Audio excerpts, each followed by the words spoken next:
آج سنیے کہانی چونٹی کی بیٹی کی، جس نے اپنی ماں سے ہمیشہ یاد رہنے والا سبق سیکھا۔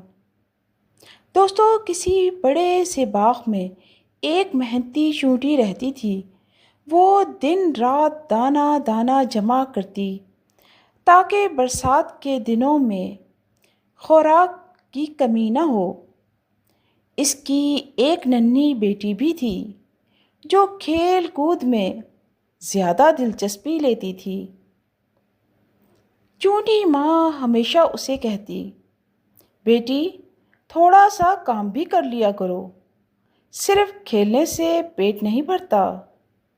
لیکن ننھی چونٹی ہنستی اور کہتی، امی دنیا اتنی بڑی ہے، دانے کبھی ختم نہیں ہوں گے۔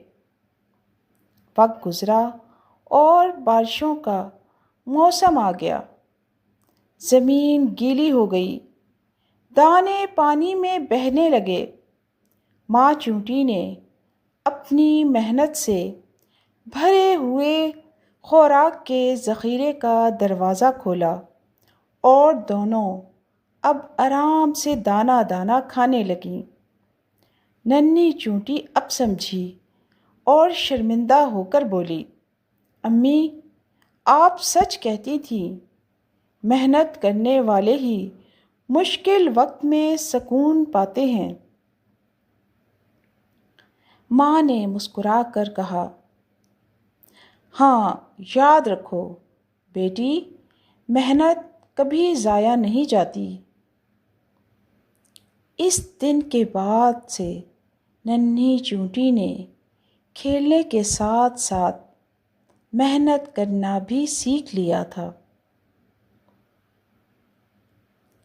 دوستو، یہ پیغام صرف چونٹی کے لیے نہیں، ہم سب انسانوں کے لیے بھی ہے۔